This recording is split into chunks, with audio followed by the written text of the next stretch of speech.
Hey folks, welcome back to our Dice Tower preview. I'm Mark, and today we're taking a look at Boss Battle. Boss Battle is brought to you by Boss Battle Games. It's for 1 to 4 players, ages 14 and up, and games range anywhere from 45 to 90 minutes. Boss Battle is a card game where 3 brave heroes work together to slay evil monsters in the land. Choose between the warrior, mage, and priestess to protect the realm of Galdor by killing the dragon, or seek to conquer it by choosing a uniquely designed dragon boss and annihilating the heroes who dare to get in your way. These bosses are ruthless. Most heroes don't come out alive. Each hero has their own set of skills embodied in their deck of cards. As heroes, it will be up to you to develop a battle strategy to defeat the boss. Mix and match classes to see what results you get. Bosses also have special ways they move in the queue and hinder the heroes. In order to win, the bosses or every hero's health is depleted to 0 and remains at 0 until the end of the countdown phase. Or, at the end of round 12's countdown phase, the boss instantly takes all heroes' health down to 0. If the boss remains alive, the boss automatically wins and the heroes lose.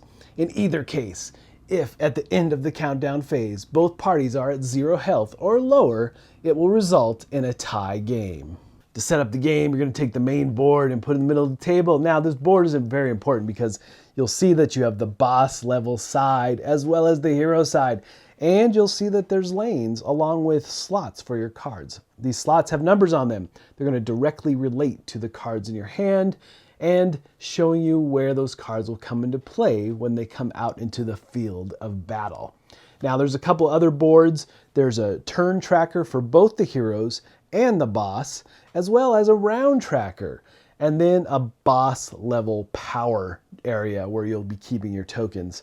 Now there's also a health tracker, and each of the cards from the boss to the heroes have a starting health, and you'll place those markers appropriately.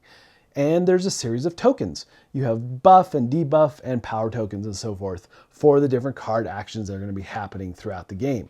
Now let's take a look at the cards. So for the boss level cards as well as the hero cards, there are different levels.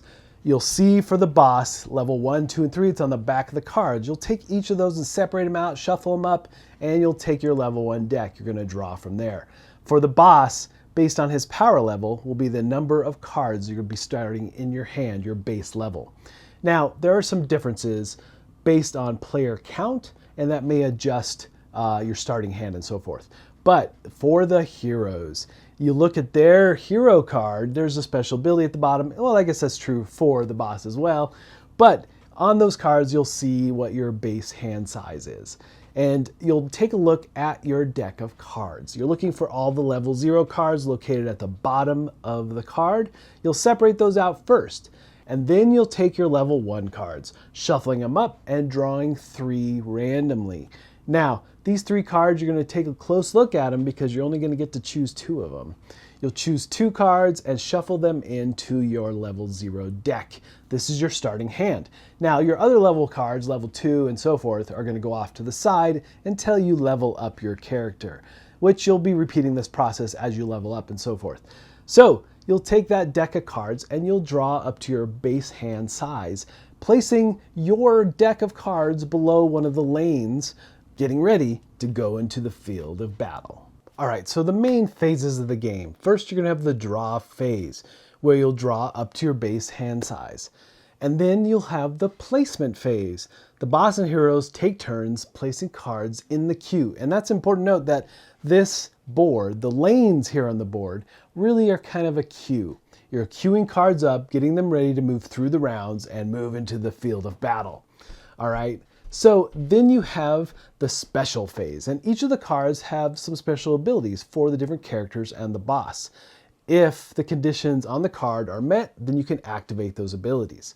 And then we move to the resolution phase, and any cards that are in the 0 slots will resolve now.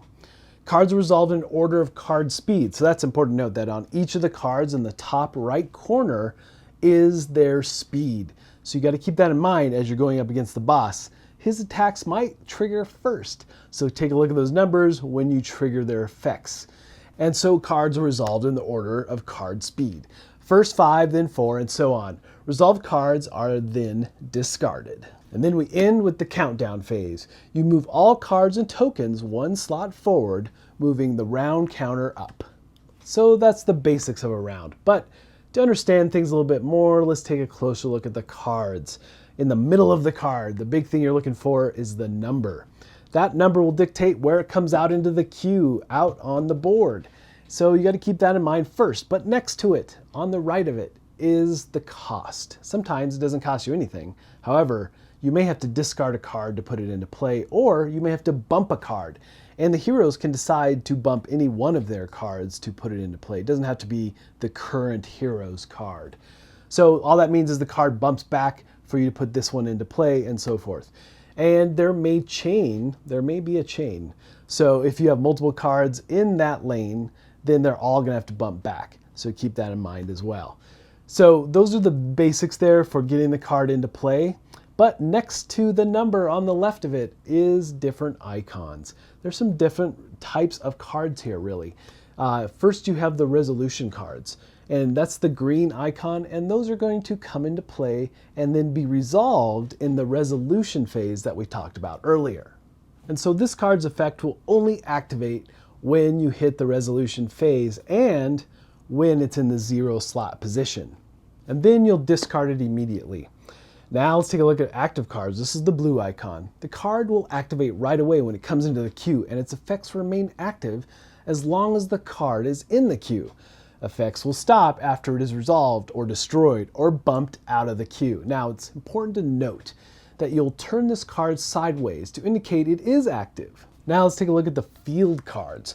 These cards activate like a resolution card, but it remains in the 0 round slot until it is destroyed or its health is depleted to 0.